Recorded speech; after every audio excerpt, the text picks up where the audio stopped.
주일 오후 성경 공부 함께 해보도록 하겠습니다.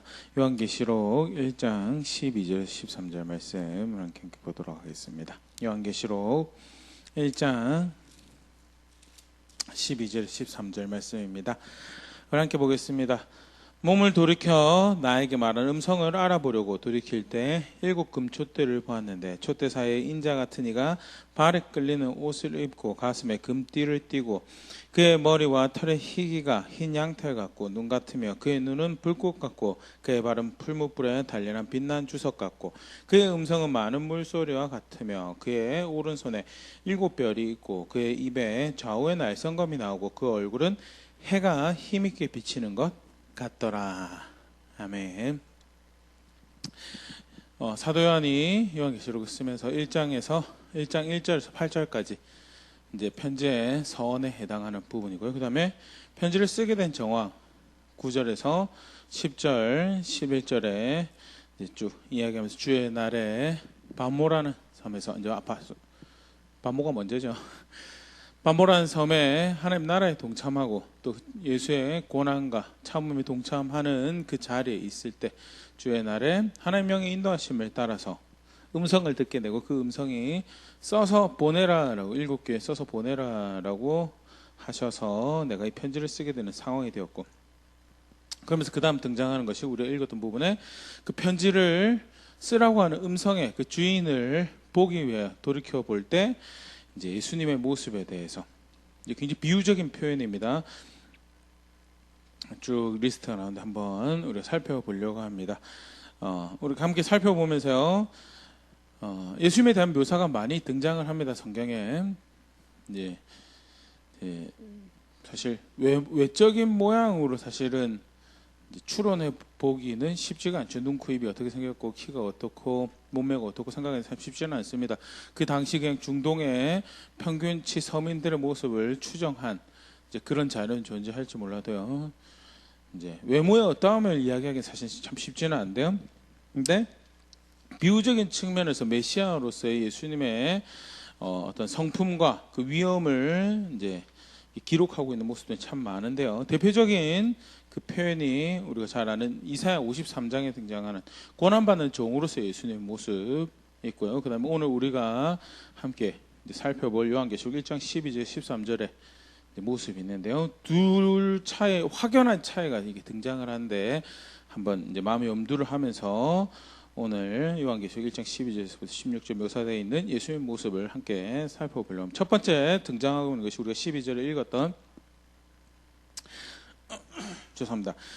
이제 음성이 돌이켜 볼 때 이제 뭘 봤냐면 7 금촛대를 보았고 촛대 사이에 인자 같은 이가 있었다는 첫 번째 이제 묘사되는 모습이 13절에 인자 같은 이라는 모습이 등장을 하는데요. 굉장히 대표적인 예수님에 대한 설명이죠. 인자 같은 이 사람의 모양 같은 형상이다. 이제 사람 같은 존재다라는 게 다니엘서 7장 13절 14절에 묘사되어 있는 이제 메시아에 대한 대표적인 모습이죠. 다니엘 7장 13절 14절 읽어볼게요. 내가 또 밤 환상 중에 보니 인자 같은 이가 하늘 구름을 타고 와서 옛적부터 항상 계신 이에게 나아가 그 앞으로 인도되매 그에게 권세와 영광과 나라를 주고 모든 백성과 나라들과 다른 언어를 말하는 모든 자들이 그를 섬기게 하였으니 그의 권세는 소멸되지 아니하는 영원한 권세요 그의 나라는 멸망하지 아니할 것이니라 하면서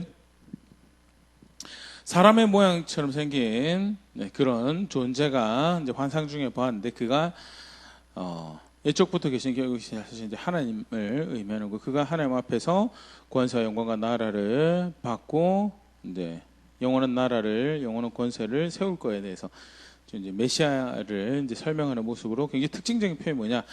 인자, Son of Man, 사람처럼 생긴 사람의 아들로서. 굉장히 흥미로운 것은 복음서에도 사실 예수님께서 스스로를 지칭하면서 많이 이야기를 하고요. 그리고 이제 스데반이 환상 중에 예수님 모습을 볼 때도 이제 순교하기 직전에 인자 같은 이라고 이제 그런 표현이 등장을 하고요. 또 그 복음서에서 예수님께서 재림에 대해서 이야기를 하면서요. 다시 오실 것에 대해 이야기하면서 인자가 이제 올 것에 대해서. 그러니까 영원하신 성자 하나님의 굉장히 대표적인 특징 중에 하나가 표현이 인자 같은 이라는 표현이고요. 오늘 오전에 살펴보았던 것처럼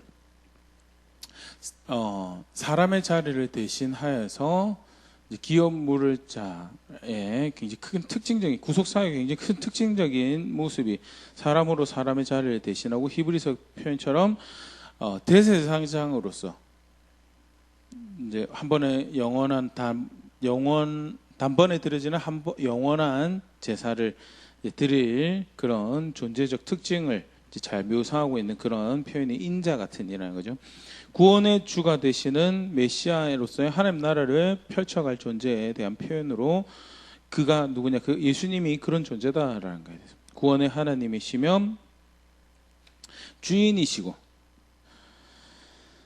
나아가서 영광 가운데 모든 것을 다스리실 그런 존재가 되심에 대해서 인자 같은 이로 그렇게 표현을 하면서 그 다음에 등장을 하는 것이 13절에 발에 끌리는 옷을 입고 가슴에 금띠를 띄었다는 첫 번째 우리가 생각을 해볼게요. 12절에 등장하는 일곱 금촛대와 발에 끌리는 옷 13절에 발에 끌리는 옷을 보면 확실히 연상되는 장면이 있습니다. 그게 뭐냐면 이제 성전 또는 성막에서 봉사를 하던 제사장의 모습이 연상이 되고요.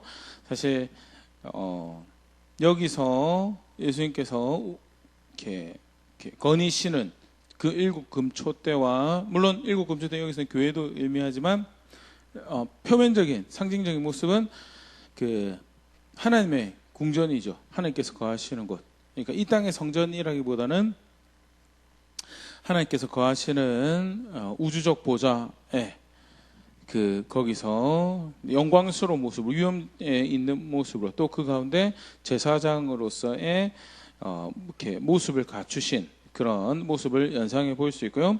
끌리는 옷에 대해서 끌리는 옷과 가슴에 금띠인 대표적인 모습 제사장 복장이죠. 출애굽기 28장 4절 그들이 지을 옷은 이러하니 곧 흉패와 애복과 겉옷과 반포 속옷과 관과 띠라 그들이 내 형 아론과 그 아들들을 위하여 거룩한 옷을 지어 아론이 내게 제사장 직분을 행하게 하라 하면서 금촛대와 더불어서 끌리는 옷 그리고 가슴에 금띠 이런 여러 가지 복장들은 제사장의 이런 제사장으로서의 예수님의 모습을 연상하게 하는 그런 표현인가 하면요. 아울러서 다니엘서 10장 5절에 그때 내가 눈을 들어 바라본즉 한 사람이 세마포 옷을 입고 허리에 우바스 순금띠를 띄었다는 다니엘서 10장 5절에 요새 다니엘에게 하나님의 말씀, 하나님의 메시지를 전달해 준 신성한 존재로 등장을 하고 있는 존재죠.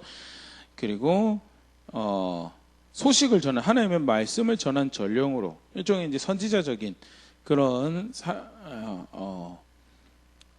사명을 감당하는 신적 존재의 모습을 이제 하나님이시 결국 사실은 이제 예수님의 모습도 우리가 생각을 해볼 수 있고요.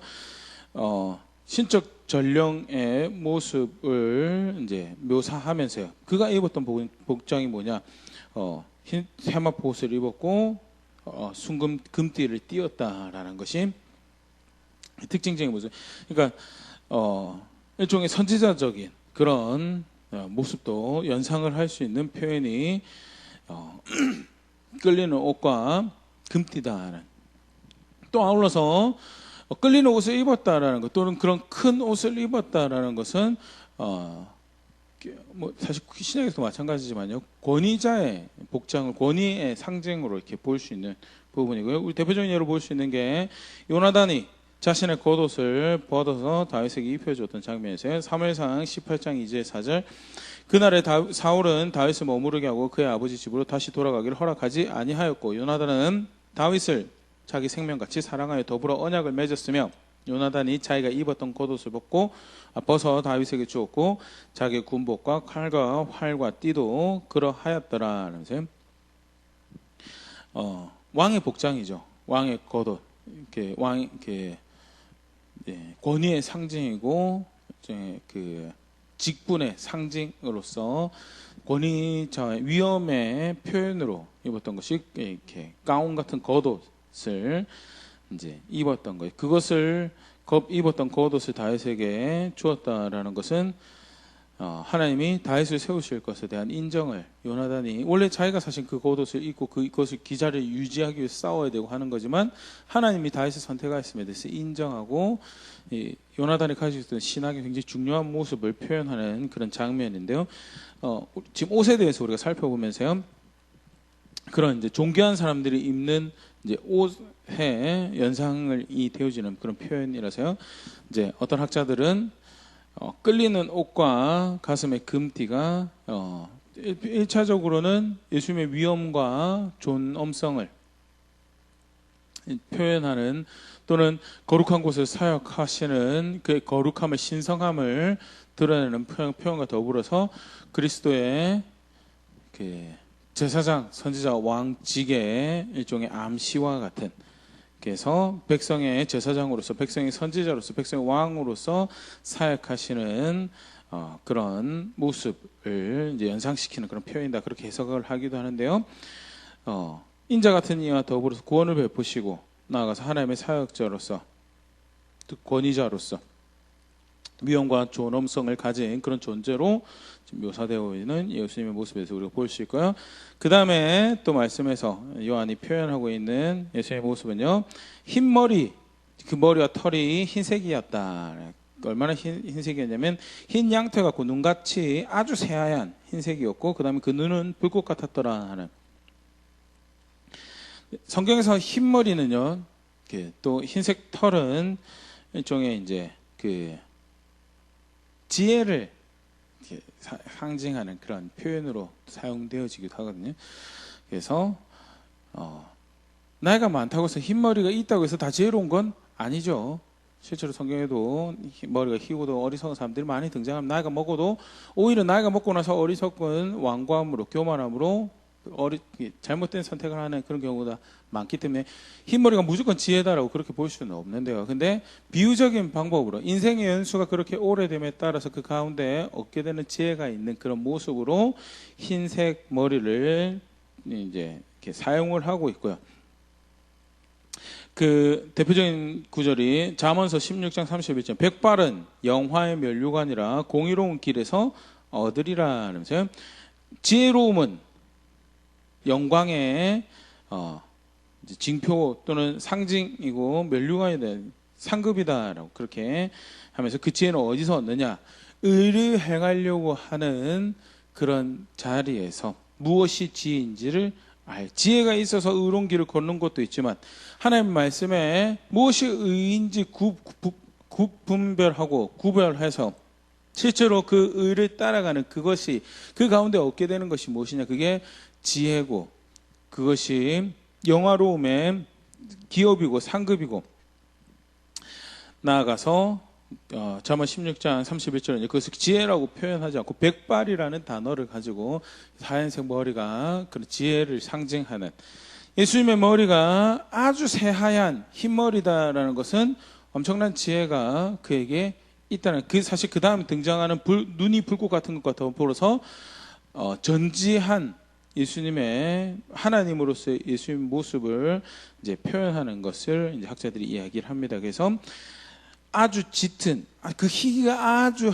새하얀 익을 대로 익은 지혜를 근데 단순히 그 지혜가 그냥 사람의 관점에서 지혜에 있다 정도가 아니고요. 그 다음에 또 흰머리가 어디서 등장하냐면 다니엘서 7장 9절에 내가 보니 왕자가 놓이고 옛적부터 항상 계시니가 좌정하셨는데 그의 옷은 희가 눈 같고 그의 머리털은 깨끗한 양의 털 같고 그의 보좌는 불꽃이요 그 바퀴는 타오르는 불이며 옛적부터 항상 계시니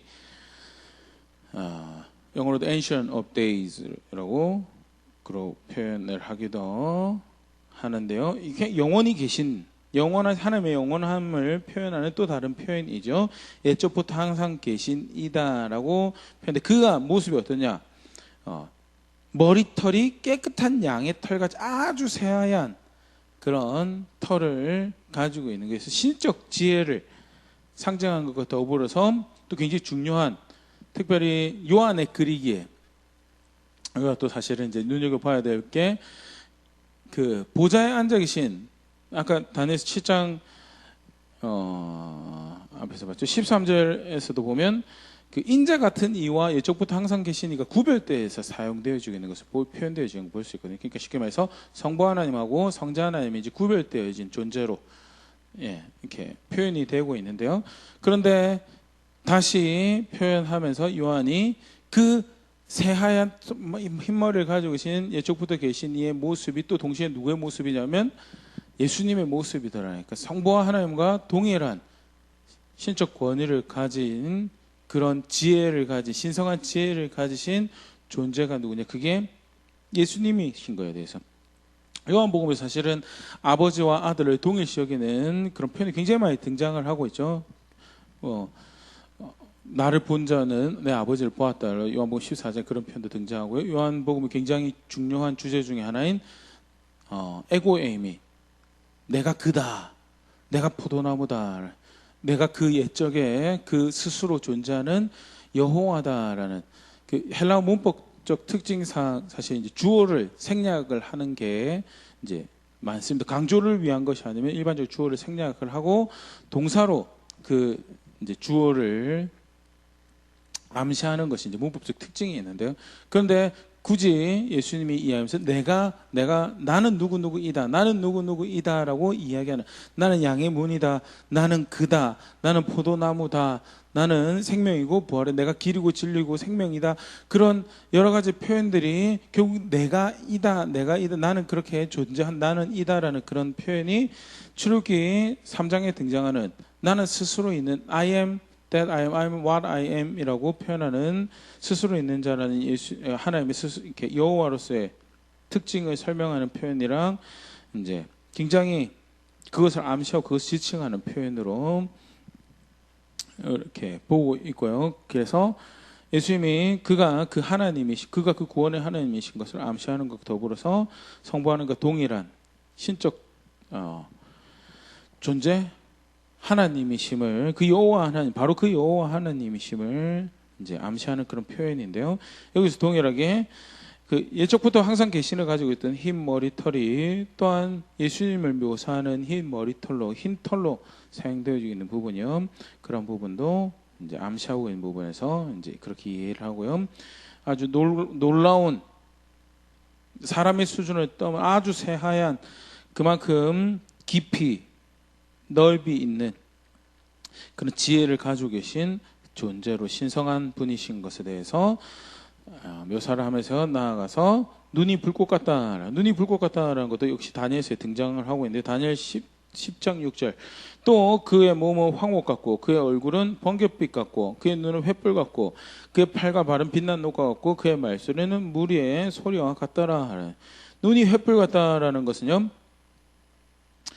이제 꿰뚫어 보는, 그래서 앞에 흰머리는 지혜로서의 하나님 놀라운 신성한 지혜를 암시하는 그런 표현이라면 불꽃 같은 눈은요 지식에, 그래서 그 눈앞에선 감추어진 모든 것이 낱낱이 다 드러나는 불꽃 같은 눈을 의미하는 것으로 학자들이 이해를. 실제로 예수님이 이 땅에서의 사역 가운데 꿰뚫어 보는 눈을 가지고 계셨죠. 그리고 그렇게 어둠을 들춰내시고 그 실체를 부각하시고 그것을 죄에 있다라고 하시며 또 그 한편은 그 앞에 탄식하시고 그런 장면들이 등장을 하는데요. 마가복음 3장 5절에 손이 마른 자를 안식일에 고치십니다. 예수님께서 손이 마른 자를 고치시는데 주변에 있던 사람들이 특히 종교 지도자들이 안식일에 그가 그 병든 자를 고치는가에 대해서 어려운 사람이 긍휼히 여김 받아야 될 사람이 생명을 얻고 구원을 얻게 되는 회복하게 되는 거기에 관심을 가지는 게 아니고 안식일에 저 사람이 병을 고쳐서 일을 하느냐 하는 자기들의 나름의 규례를 자신의 이해를 쫓아서 안식일을 지키는 거에 대해서 오히려 거기에 이제 관심을 가지고 있는 부분에 대해서 예수님이 질문을 던지시고 사람을 살리는 게 중요하냐 내버려두는 게 중요하냐라고 질문할 때 의도적 대답을 안 하죠. 이제 그때 예수님이 그들의 속내가 3장 5절인데 그들의 마음이 완악함을 탄식하사 노하심으로 그들을 둘러보시고 그 사람에게 이르시되 네 손을 내밀라 하시니 그가 내밀매 그 손이 회복되었더라. 등장 그래 우리도 그 정도면 눈치챌 수 있지 뭐 그렇게 생각할 수도 있지만 감추어진 그들의 마음을 낱낱이 보고 계시고 그리고 그것을 하나님의 목적과 하나님의 뜻으로 도전하시고 하나님의 말씀으로 도전하셨던 예수님의 사역을 보시고 예수님 불꽃 같은 눈이 이제 그런 부분들을 이제 암시를 하는 거고 실제로 더 이제 큰 이제 낱낱이 그 앞에서 모든 감추어진 일들이 드러나고 숨길 수 없고 그 불꽃 같은 눈앞에 낱낱이 드러날 그런 지식을 가지고 있는 전지적인 모습을 연상하는 표현이 앞에 나왔던 흰머리털과 더불어서 불꽃 같은 눈으로 그렇게 이야기합니다. 또 더불어서 예수님이 이제 그런 꿰뚫어 보는 감춰진 것이 꿰뚫어 보는 그런 장미 대목으로요. 요한복음 6장 26절에 예수께서 대답하여 이르시되 내가 진실로 진실로 너에게 이르노니 너희가 나를 찾는 것은 표적을 본 까닭이 아니요 떡을 먹고 배부른 까닭이로다.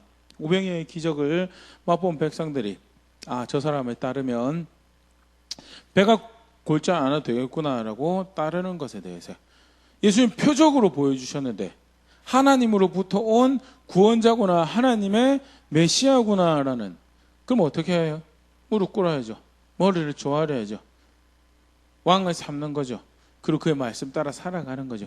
예수님 그 표적으로 오병이어를 행하셨는데 이 사람들은 왕을 똑같이 삼으려고 하는데 뭘 위해서 왕을 삼아요? 자신의 지금 당장의 감각적 만족을 위해서 순종할 의도가 아니고 그를 왕으로 삼아서 어떻게 하면 내 피로를 좀 채워볼까라는 그런 의도로 예수님을 그거 예수 믿는 거 아니다. 그래서 의도적으로 그들을 피하시죠. 그리고 그들이 감당하기 어려운 말들로 그들을 도전 정말 그들의 속내가 무엇인지 드러내시죠. 그게 이제 내 살과 피를 먹는 게 그게 내가 하늘로부터 오는 만나고 내 살과 피를 취해야지 내가 생명을 얻을 거다라는 감당할 수 없는 말씀으로 그들을 도전하시고요. 그때 예수를 믿었던 자들도 떠나갔더라라는 그런 표현이 이제 요한복음 6장에 등장을 하는데요. 표적을 보았으면 표적 앞에서 하나님 그 계시 앞에서 오늘 오전에도 그런 부분들 같이 계시 앞에서 무릎 꿇고 계시를 주신 목적을 쫓아서 하나님이시군요. 하나님 당신 구원이시고 생명이시군요. 거기에 엎드려져야 되는데 그게 아니라 어떻게 하면 저를 잘 이용해서 내 피로를 채워볼까 하는 그들의 악한 속내를 들여다보시고 그래서 그들을 피하시고 그들을 도전하셨던 그런 대목이요. 일종의 불꽃 같은 눈에 또 이제 예로 우리가 사실 보일 수 있고요. 심판하시는 날 낱낱이 그 앞에 그의 심판 앞에 설 때 감춰진 것 하나 없이 신비한 것 하나도 없이 다 낱낱이 드러나서 그 앞에 서게 되고 하나님은 예수님은 위험 가운데 그것을 다 지켜보시는 분이신 거에 대해서 그 앞에 감춰질 것이 없는 존재이신 거에 대해서 소개가 되어지면서요. 그 다음에 단련된 빛난 주석과 같은 발이라는 표현이 등장을 합니다. NET 번역팀에서 이렇게 코멘트를 할 때 사실 이제 성경 외에는 이렇게 자주 등장하는 단어가 아니라서 이 그 주석이라는 정확한 금속이 무엇을 의미하는지는 잘 알 수가 없다라고 그렇게 이야기하는데 분명한 것은 단련된 아주 정결한 빛난 잘 연마되어진 금속 발이라는 그런 이제 표현은 우리가 볼 수 있죠.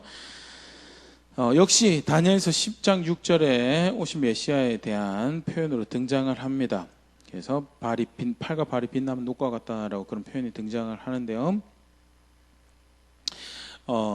첫 번째 우리가 생각해 볼 수 있는 것이 그의 걸음 예수님의 걸음이 죄가 하나도 없으신 거예요.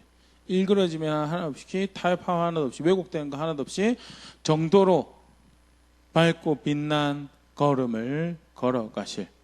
그래서 그 발에 때가 티나 주름 잡힌 게 그 더러운 것이 오물에 하나도 묻지 않지 정도로만 하나님 앞에서 의롭다 하는 그 길로만 걸으실, 거룩하다 하는 그 길로만 걸으실 분이신 것에 대해서 히브리서 4장 15절에 우리에게 있는 대제사장은 우리의 연약함을 동정하지 못하실 리가 아니오 모든 일을 우리와 똑같이 시험을 받으시는데 죄는 없으시니라 하면서 똑같이 시험 받는데 예수님의 길은 어땠다고요?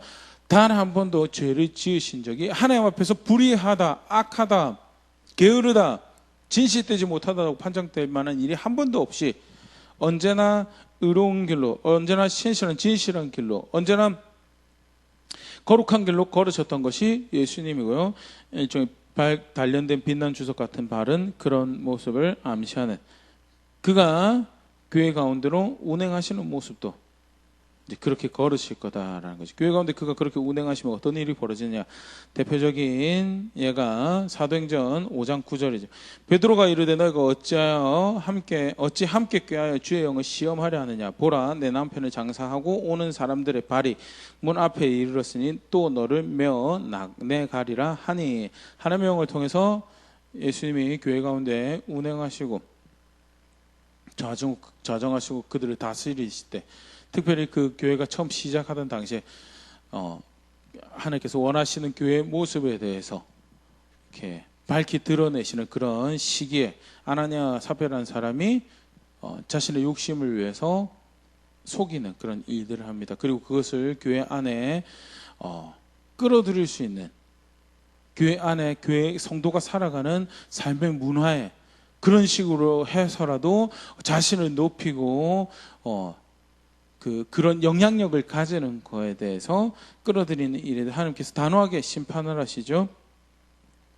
교회 가운데 하나님께서 빛난 주석과 같은 발로 예수님께서 그렇게 다니시면 무슨 일이 벌어지느냐.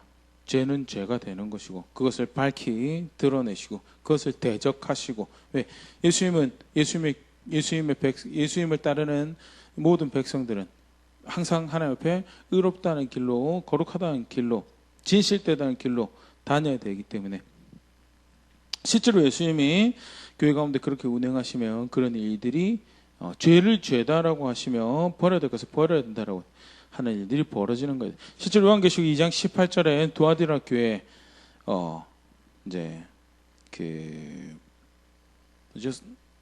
말씀을 전하시는 예수의 모습을 그렇게 소개를 하죠.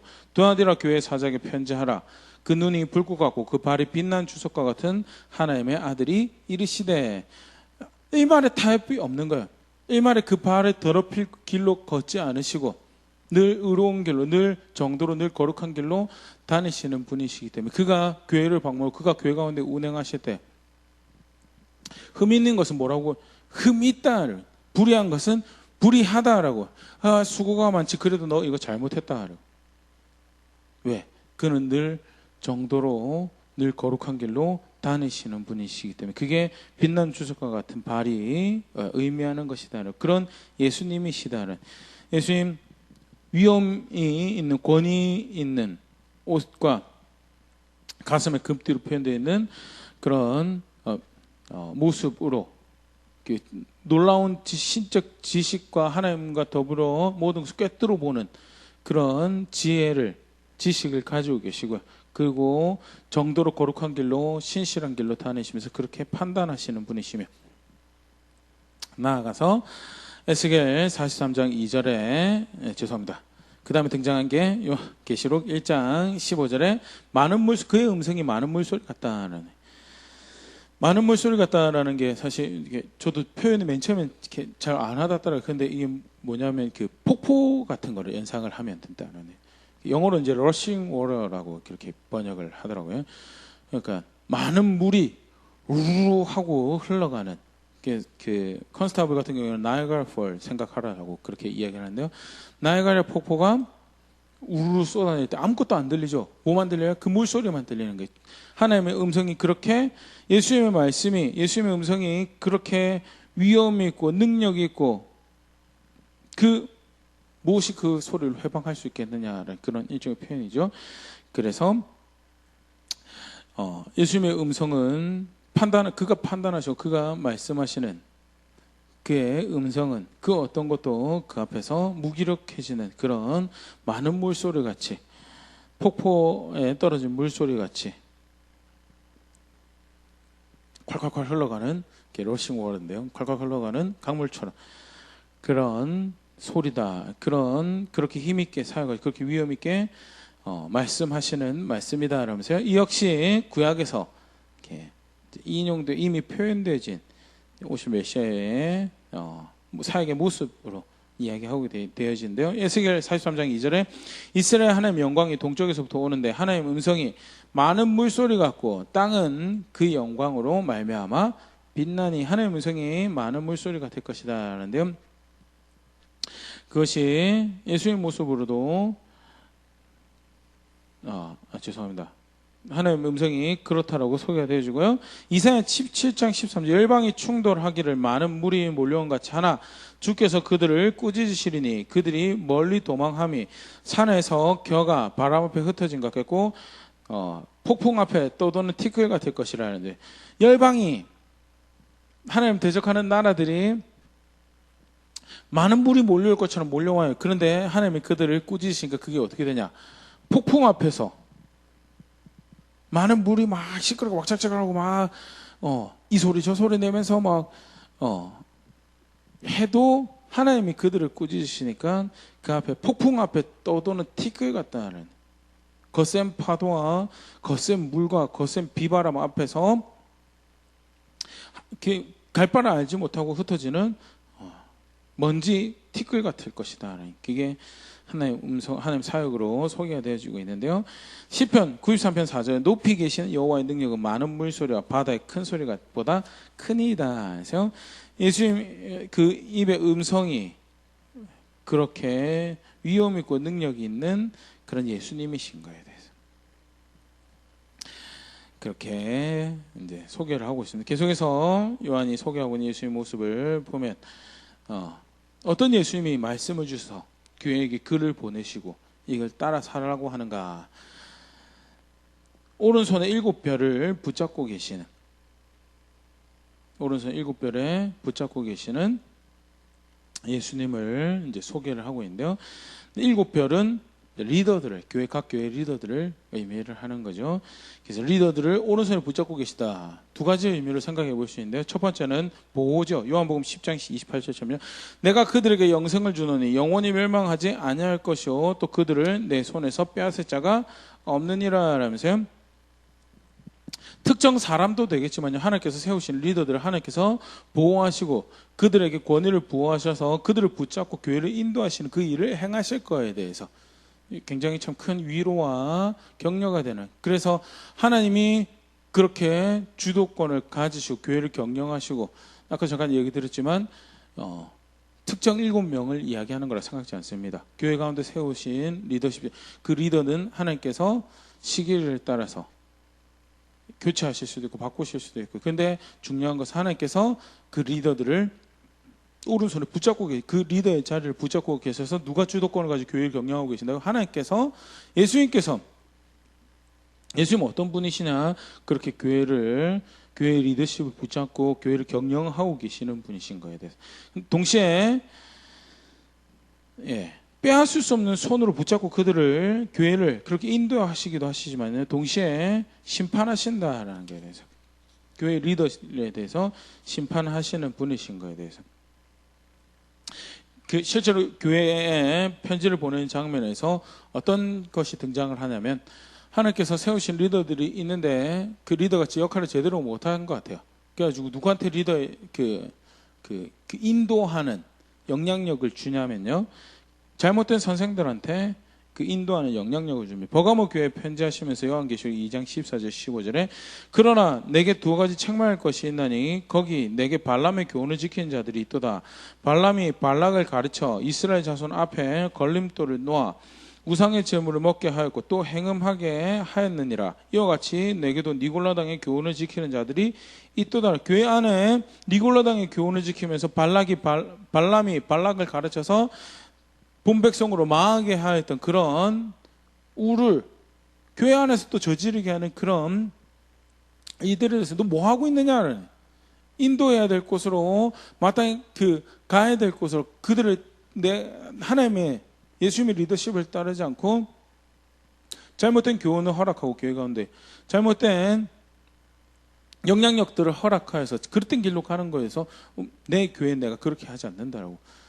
그래서 그건 잘못된 것임에 대해서 그 잘못된 영향력이고 잘못된 거에 대해서 하나님께서 예수님께서 정죄하시죠. 이렇게 정지하시고 그거 버리라라고 이야기해요. 요한계시록 2장 20절에도 두아디라 교회 편지하시면서요. 그러나 내게 책망할 것이 있노라. 자칭 선지자라는 여자 이세벨은 내가 용납함이니 그가 내 종들을 가르쳐 꿰어 행음하게 하고 우상의 제물을 먹게 하는도다는. 그릇된 가르침을, 그릇된 영향력을 교회가 용납을 했어요. 하나님이 별을 붙잡고 인도하시는데 그 하나님께서 인도하시는 리더십 그걸 따르지 않고 그릇된 영향력을 하기 위해서 그들이 임의의 리더를 만들어내는 거고요.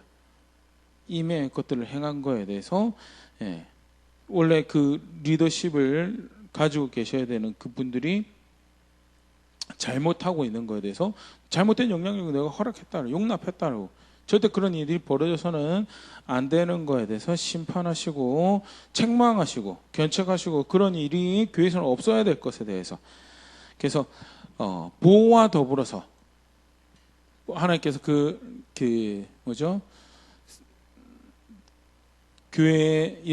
예수님께서 교회의 주도권을 가지고 계시고 그래서 그들을 인도하심에 대해서 사람을 세우시고 예수님께서 세우신 사람들을 인도하시고 그래서 주의 뜻을 이루어가시는 그런 분이신 것과 더불어서 그 능력 오른손으로 심판하시고 그들이 잘못된 그릇된 인도를 따라가는 것에 대해서 심판하시는 그런 분이신 거에 대해서 소개하는 대목으로 이제 볼 수가 있고요.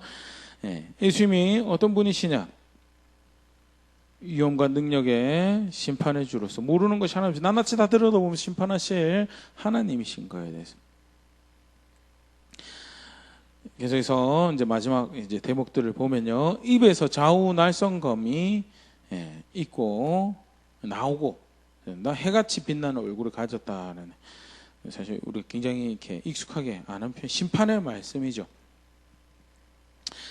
그 눈이 아까는 불꽃 같은 눈빛으로 새하얀 머리로 신성한 아주 놀라운 지혜와 지식으로 모든 신비를 모든 감추어진 일들을 꿰뚫어 보고 그 진리를 그 일의 정황을 그 누구보다도 바르게 보시며 판단하시고 심판하시는 그런 능력과 위엄의 주로 이렇게 소개가 되지다면요, 나아가서 그 입의 말씀이 그 말씀, 그 음성이 그 어떤 소리를 잠잠케 하는 많은 물소리로 세상을 경영하시고 훑으시고 그렇게 심판하실 거에 대해서 표현이 되어지기 때문에 나아가서 좌우의 날성과처럼 바울이 또는 요한이 글 쓸 당시에 제일 이렇게 날카로운 대표적인 로마 군인의 병기죠. 양날검. 그것은 쪼개고 찔러서 쪼개고 분해하고 그렇게 적을 파는데 그 대적하는 존재를 파는데 아주 이렇게 유명을 떨치는 그런 병기였고요. 근데 하나님 말씀이 마치 그렇다는 히브리서 4장 12절 13절 하나님 말씀은 살아있고 활력이 있어 좌우의 날섬 어떤 것보다 예리하여 혼과 영과 및 관절 곳을 찔러 쪼개기까지 하며 또 마음의 생각과 뜻을 판단하느니 지으신 것이 하나도 그 앞에 나타나지 않음이 없고 우리의 결산을 받으시 눈앞에 만물이 벌거벗은 같이 드러나느니라. 만물이 벌거벗은 것 같이 그 의도를 드러내고 그 목적을 드러내고 그 앞에 낱낱이 하나도 감춰진 것이 없이 생각과 뜻을 판단하는 하나님의 말씀이 마치 양날검 같다라는 것이 성경에 사용하고 있는 표현. 예수님 입에 말씀이 그의 입에 선언되어지는 말씀이 그렇게 심령과 골수를 쪼개고 낱낱이 감춰진 모든 것을 드러내면서 그것이 잘했는지 잘못했는지에 대해서 낱낱이 심판하실 그런 하나님의 말씀일 거에 대해서. 데살로니가 후서 2장 8절에 그때 불법한 자가 나타나리니 주 예수께서 그 입의 기운으로 그를 죽이시고 강림하여 나타나심으로 패하시리라. 적그리스도가 등장하고 적그리스도 교회 환난 가운데 미혹하고 빼앗고 하는 모든 일들 가운데 예수께서 다시 오셔서 입의 기운으로 그를 죽이시고 단순히 심판할 뿐만 아니라 정죄하고 죽이는 무엇이 예수님 말씀이 그러든 예수님 말씀이요 순종하는 자들에게는 생명이죠. 근데 반대로 순종하지 않는 자에게는 죽음을 선언하는 그 길 밖에 있는 자들에게는 죽음을 선언하는 말씀이고요. 그래서 요한복음 3장에서도 그렇죠. 이미 심판이 그에게 이미 정죄가 그에게 임했다라고 이야기하는 게 예수님 존재고 예수님 말씀이 그렇죠. 근데 데살로니가 후서 2장 8절 후에 재림하실 때 똑같을 거다는 그의 말씀이 그를 대적하는 모든 자들을 찔러서 죽이는 그런 말씀이 죄에 있다, 불의하다, 악하다, 죽음에 마땅하다라는 그런 말씀이 될 것이고 심판의 주로서 놀라운 권위와 능력을 이렇게 표현하는 그런 말씀이죠. 그 심판의 말씀도 역시 구약에서도 이미 말씀인데 우리가 사실 쭉 살펴보면서 계속 구약의 말씀을 인용하면서 같이 봤는데요. 요한이 이 글을 쓰면서 단순히 새로운 내용을 쓰고 있는 게 아닌 거에 대해서 전혀 사실은 새로운 내용이 아니죠. 이미 예수님 말씀하셨던 그리고 그 예수님 이미 말씀하신 것은 구약에서 이미 충분히 말씀되어졌던 부분들을 이야기하고 있는 거에 대해서 같이 눈여겨서 볼 수 있으면 좋을 것 같고 요한이 감동으로 기록하고 있는 이 글이 결국 사실은 구원의 역사를 아담 이후부터 썩어가고 계신 하나님의 경영 가운데 쓰여지고 있는 것이고 구원의 역사를 걸어 살아가고 있는 우리도 사실은 그렇게 하나님의 말씀을 대해야 될 부분들에 대해서 함께 생각해 볼 수 있는 부분인데요. 이사야 11장 4절에서 5절 이새의 줄기에서 구원자가 올 것에 대해서 이야기하면서 그가 할 일에 대해서 공의로 가난한 자를 심판하며 정직으로 세상에 겸손한 자를 판단할 것이며 그의 입에 막대기로 세상을 치며 그의 입술의 기운으로 악인을 죽일 것이며 공의로 그 허리띠를 삼으며 성실로 그의 몸에 띠를 삼으리라. 그의 입에 막대기로 세상을 치며 입술의 기운으로 악인을 죽이는 것이 이미 말씀이 되어졌고 예수님이 어떤 분이시냐 그런 분이시다라는 게 심판의 말씀으로 좌우의 날성검으로 죄 있는 자를 죄 있다라고 그들을 정죄하시고 심판하시는 그런 놀라운 하나님이신 거에 대해서 표현하는 표현이 계속해서 나오고 있죠. 그 다음에 해같이 빛나는 얼굴이다라는 도대체 누가 하나님 앞에서 해같이 빛나는 존재인가에 대해서 마태복음 13장 43절에 그때 의인들은 자기 아버지 나라에서 해와 같이 빛나리라. 귀 있는 자는 들으라 하면서요. 해같이 빛난다라는 것은 하나님 앞에 의롭다 여김 받는 자들이 해같이 빛날 거야 돼. 그러니까 일종의 해같이 빛나는 얼굴은 완전한 거룩하심과 완전한 의로우심을 상징하는 표현을.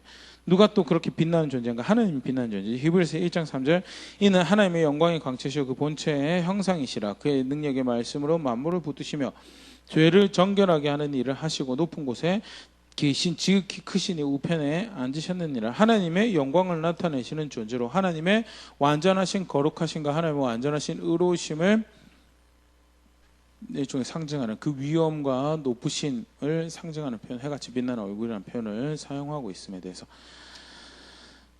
짧지만 우리 짧은 시간에 요한이 표현하고 있는 예수님의 모습에 대해 굉장히 비유적인 상징적인 표현을 사용하고 있죠. 근데 계시록에 새로 사용하고 있는 게 아니라 다니엘서에서 많이 사용하고 있는 표현들, 에스겔서에서 사용하고 있고 또 이사야에서도 상징하고 있는 표현들을 가지고 와서 구원자로 오시며 모든 세상에 그를 따르고 그 앞에 신실한 믿음과 신뢰로 고백한 모든 이 구원이 되시는 인자 같은 이시지만 동시에 그는 끌리는 옷과 가슴에 띠를 띤 존귀와 위엄의 존재이시며 나아가서 하나님의 기름 부음 받은 자로서 완벽한 지혜와 모든 것을 꿰뚫어 보시는 모르시는 것이 하나도 없는 전지하신 하나님으로서 모든 악을 악이라고 행하시며 거센 물결같이